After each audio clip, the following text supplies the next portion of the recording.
Hello les amis, c'est Mix 3D. Aujourd'hui, un petit tuto mécanique, entretien, réglage mécanique de votre imprimante sur les excentriques. Allez, on se retrouve tout de suite.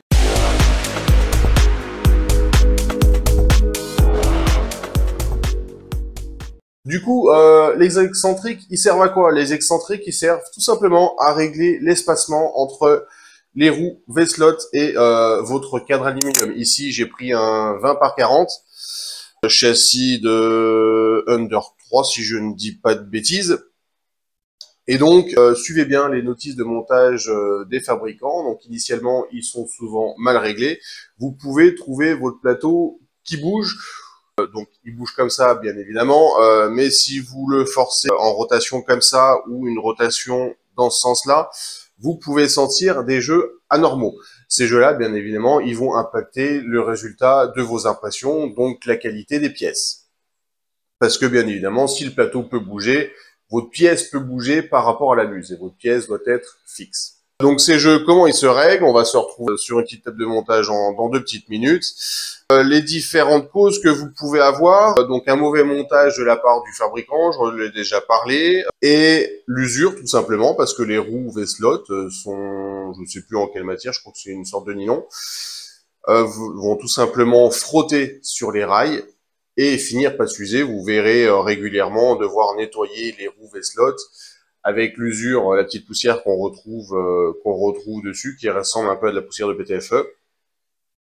Et donc, petit à petit, la roue va s'user et donc un jeu va se créer naturellement. Et il faudra contrôler régulièrement les jeux pouvant être donc sur les imprimantes ayant des roues V-slot sous le plateau. Donc sur ce modèle-là, il y en a 4. Certains modèles en ont 6. C'est plus il y en a, plus c'est difficile à régler.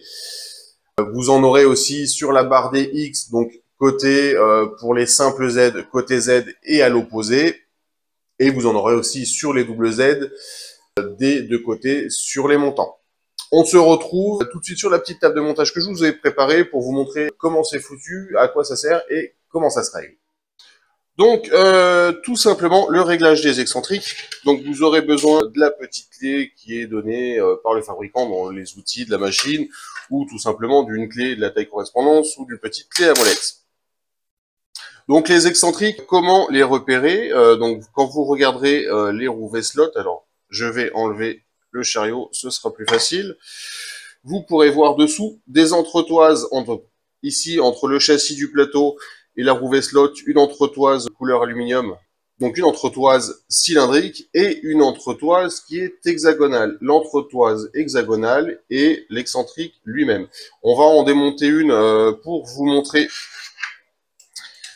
l'intérieur, tout simplement, et que vous compreniez l'utilité et surtout pourquoi vous faites ce réglage et ce que ça impacte mécaniquement derrière.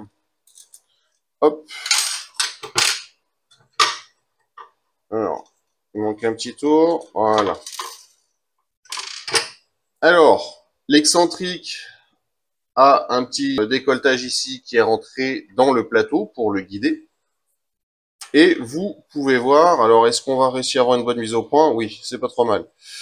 Vous pouvez voir que l'axe qui traverse, imaginez un cercle hein, sur la partie hexagonale, l'axe qui traverse la partie hexagonale n'est pas l'axe de fixation. Donc, le jeu qui est ici est plus petit que le jeu qui est ici.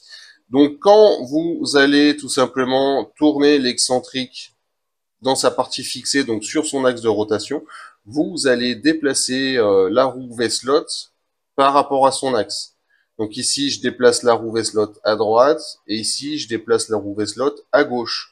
Donc vous voyez, il y a quand même un bon millimètre au rayon, donc je pense pas loin de 2 mm au diamètre, j'ai pas mesuré, de possibilités de réglage donc de la course de la roue V-slot par rapport au chariot. Donc à garder en tête, pourquoi je vous montre ça? Parce qu'à garder en tête que si vous faites plus de 180 degrés sur un excentrique, vous avez utilisé 100% de son potentiel. Ça sert à rien de faire 3 tours. Un réglage d'excentrique se fait entre 0 et 180 degrés. Alors au début, on ne sait pas dans quelle position il est, donc il faut trouver une précontrainte quand la roue elle tourne plus et après redesserrer un petit peu. Je vais remonter ça, on va faire un petit réglage en live. J'ai déréglé volontairement mes roues Veslot pour vous montrer les défauts typiques qu'on voit régulièrement sur les groupes Facebook, des défauts simples, et si vous auriez suivi tout simplement les notices de montage, parce que c'est expliqué, alors pas forcément pratique sur toutes les notices de montage en fonction des langues utilisées et des images qui vous montrent, mais le plateau qui bouge, donc si je pose mon rail comme il est censé être, là, vous voyez un plateau qui bouge anormalement comme ça. C'est une chose qui est à contrôler régulièrement quand vous avez des roues Veslot sur votre imprimante pour garder la qualité de vos impressions. Donc là, vous voyez le plateau qui bouge. Je ne sais pas si vous l'entendez, mais quand vous avez ça, vous savez tout simplement que vos excentriques sont à régler. Je vais retourner ma pièce pour vous montrer le réglage de l'excentrique. On va les mettre dans le bon sens. Mes excentriques sont de ce côté. Donc je reprends tout simplement la petite clé fournie par le fabricant. Moi, je maintiens la roue qui est derrière avec la main et je tourne avec le doigt la roue que je suis en train de régler, tout en serrant normalement, et il faut qu'elle commence à forcer sans trop forcer. Vous le verrez vous-même, au début, vous allez faire plusieurs essais. Là, si je serre un peu plus, là, la roue à la main, j'arrive plus à tourner, ou alors il faut vraiment que je force super fort, c'est pas normal. Donc, je redesserre jusqu'à trouver le bon équilibre. Voilà, là, on arrive à la faire tourner.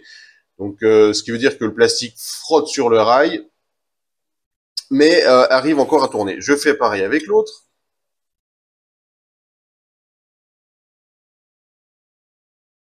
Voilà. Et normalement, là, je peux bouger mon rail. Vous voyez, hein, franchement, je force pas. Et ce qu'il faut vérifier sur votre imprimante est en place, c'est bien entendu l'efficacité de votre réglage d'excentrique en essayant de rebouger le plateau dans différents sens, même une rotation dans ce sens-là, rotation comme ça et rotation comme ça, pour vérifier qu'il n'y a plus de jeu. Là, le plateau est bien réglé. Et voilà, le petit tuto de réglage des excentriques est terminé. Pensez à vérifier régulièrement. J'espère qu'il sera simple et qu'il vous aidera à comprendre. N'hésitez pas, comme d'habitude, à un petit like et à vous abonner si vous avez envie pour suivre la suite de mes vidéos. Et bien évidemment, en commentaire, si vous avez des idées de vidéos ou des questions par rapport à celle-ci. Merci à vous et bonne journée.